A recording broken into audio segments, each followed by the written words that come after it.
Jesus, nosso modelo.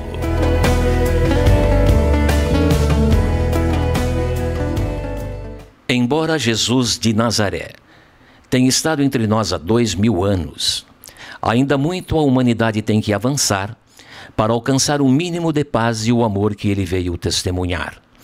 Todos aqueles que visitam a chamada Terra Santa em alguns de seus sítios e possuem alguma sensibilidade, conseguem captar essas energias deixadas por Jesus. Nosso programa entrevistou um personagem que todos os anos visita vários pontos daquela região, onde eclode a violência entre judeus e palestinos. Mas ele também tem percebido situações muito especiais em alguns pontos marcados pela presença de Jesus. Este personagem é, no Brasil, um dos maiores especialistas sobre a Bíblia. É professor universitário, escritor e conferencista espírita. É o professor Severino Celestino da Silva. Ressalta para nós, de todas as viagens que você fez, ressalta para nós do lado de cá, ouvindo notícias, a respeito de toda esse burburinho, essa efervescência, nós não entendemos, puxa vida, a terra de Jesus, nessa condição. Você tem ido quase que rotineiramente lá, fazer as suas viagens. Fala para o telespectador que está aqui, do lado de cá, só ouve as notícias boas, essas notícias boas que vêm de lá, e você tem convivido de alguma forma e pelo menos ouvido a energia que está por lá. Por favor. Olha, Nelson, é o seguinte, na verdade, há um litígio que é um litígio de família. São os descendentes de Abraão com Isaac e os descendentes de Abraão com Ismael, que um representa os árabes e outro os judeus. Além do povo palestino que vivia ali naquela costa marítima, que representava antigamente os filisteus, só que filisteu passou com o nome de palestinos. E eles hoje, por uma questão política, o sionismo, porque até o sionismo não havia litígio ali. Pelo contrário, o palestino tomava conta do filho do judeu no Yom Kippur, o filho do judeu tomava conta do palestino. Mas aí quando inventaram a instalação do Estado de Israel e veio aquela questão de expulsar os palestinos e colocar o judeu ali, aí criou-se esse desentendimento. Mas esse desentendimento ele se repercute mais nas fronteiras. A área onde Jesus viveu está toda preservada. Nós temos ali maior tranquilidade, maior respeito, não há nenhum litígio. Mesmo vindo do Egito, a gente atravessa a fronteira ali em Taba e não há, entramos em Eilat, em Israel, sem nenhum problema. No entanto, os locais onde Jesus passou, aonde passaram na Turquia Paulo, João, Pedro, Maria, aquela região da Grécia onde passou Paulo e passou João, lá em Patmos, estão, eu diria a você, representando assim núcleos energéticos, luminosos, espirituais. É impossível você chegar num lugar daquele e não ser tocado por alguma coisa. Eu estive recentemente na gruta onde João recebeu o Apocalipse. Então, a visão que eu tive, o sentimento que eu tive foi indescritível. Parecia que tinha um túnel, uma espécie de leque, um portal, em forma de funil, que abria em cima e fechava no foco. E eu a pensar, aqui a cabeça de João estava recostada, com ele recebendo de Jesus toda aquela mensagem reveladora, e o Prócoro anotando e deixando para nós um legado espiritual tão forte. A área de Patmos ainda hoje, eu digo, é uma coisa indescritível. É bom que só vai você sentindo a questão por uma coisa muito simples. Aquilo é um paraíso ainda hoje. Eu até brinco, João não foi exilado, Jesus deu umas férias a ele, para ele ficar ali, porque a paz é indescritível. Jerusalém, Israel, como um todo, de Jerusalém até a Alta Galileia, até Cesareia de Filipe, existem locais onde Jesus conviveu e passou, que são assim fortíssimos. A energia. A última vez que eu cheguei, a primeira vez que eu fui a Israel, eu fui sozinho, fui mapear. Hoje é que eu levo grupos para estudos, mas na primeira vez eu fui mapear. Então eu cheguei em Cafarnaum no dia 25 de setembro de 2000. Eu, minha esposa e meu filho. E nós, ao chegarmos ali, eu comecei na entrada de Cafarnaum a sentir a ausência de uma estrada de terra que tinha na entrada e eu não estava vendo. Estacionamento de ônibus, uma outra passagem, mas a estradinha que eu procurava na minha pupila, na minha mente, não sei em que memória, tinha uma estrada de areia branca ali que eu não podia deixar de ver porque fiquei impaciente. Eu olhava para um lado, olhava para o outro, não vi. Entrei em Cafarnaum, nas ruínas, estátua de Pedro, majestosa. Vou à casa de Pedro, onde só tinha ruínas, e começo a divisar o quarto, a sala, e me vem a lembrança daquele paralítico que trouxeram para Jesus curar, mas tinha muita gente, puseram pelo teto da casa. E quando eu estou naquela mentalização, revendo aquela história mentalmente, Nelson, eu não sei te explicar. Eu voltei no tempo. E aí eu vi Cafarnaum movimentada, gente que ia, gente que vinha, pessoas com aquele cesto atrás, vestido de mercadoria. Eu via os poros do rosto das pessoas. Pessoas com verruga no nariz. Não, parece uma coisa louca, você vê alguém com uma verruga no nariz, passava.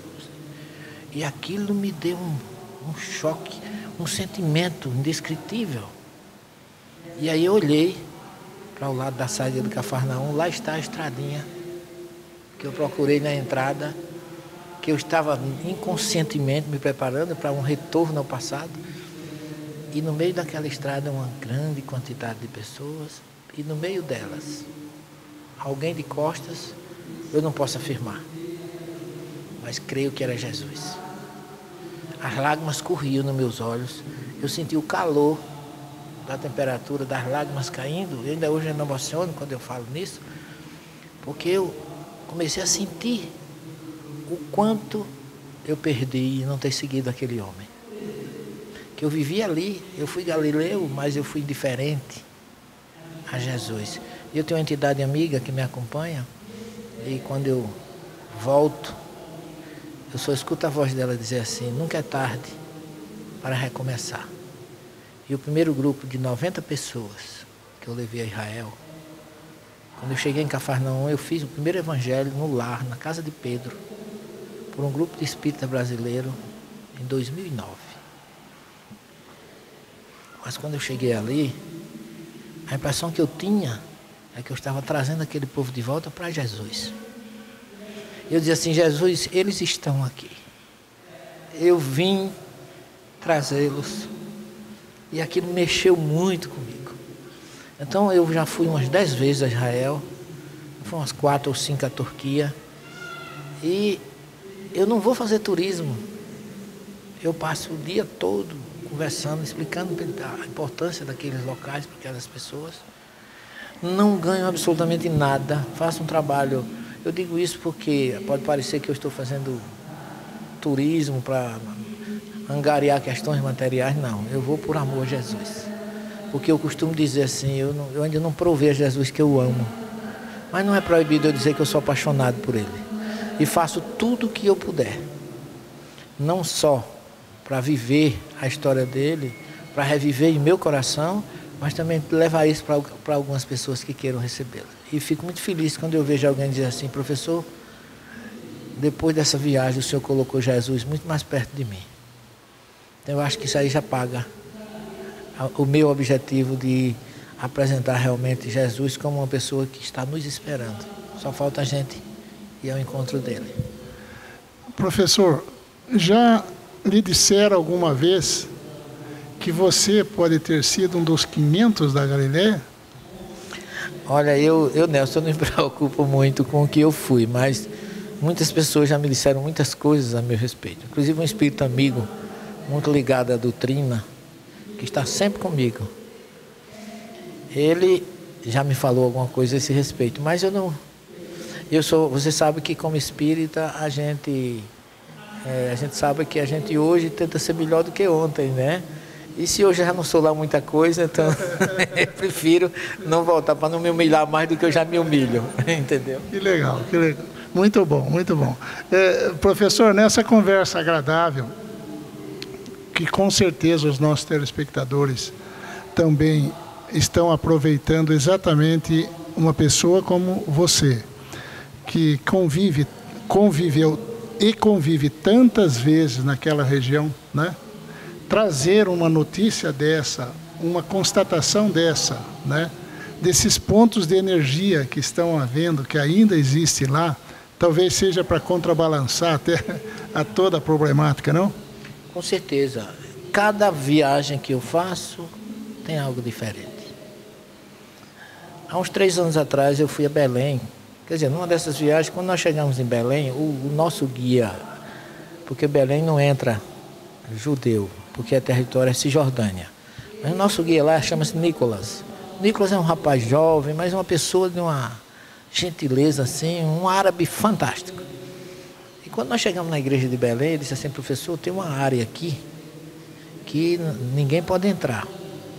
É reservada assim aos padres ortodoxos que tomam conta da igreja e algumas pessoas. Se o senhor quiser, eu posso falar com ele.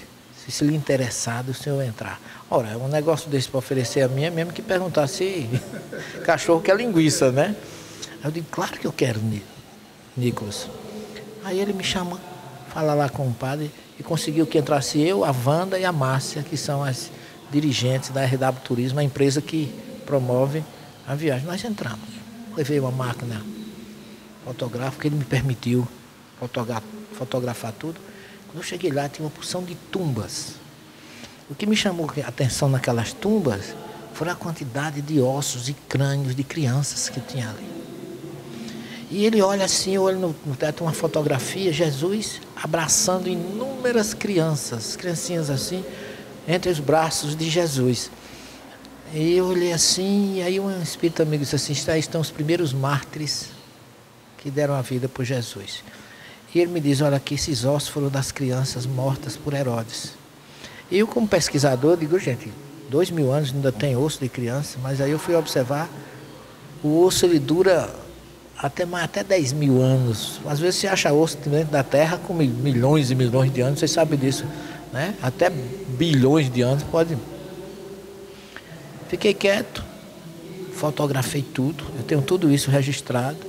Quando eu saí, aí tinha o resto, o pessoal estava me esperando do outro lado, onde fica a sala que foi de Jerônimo, tradutor da Bíblia, e o quarto que foi de José, vizinho à manjedoura onde Jesus nasceu.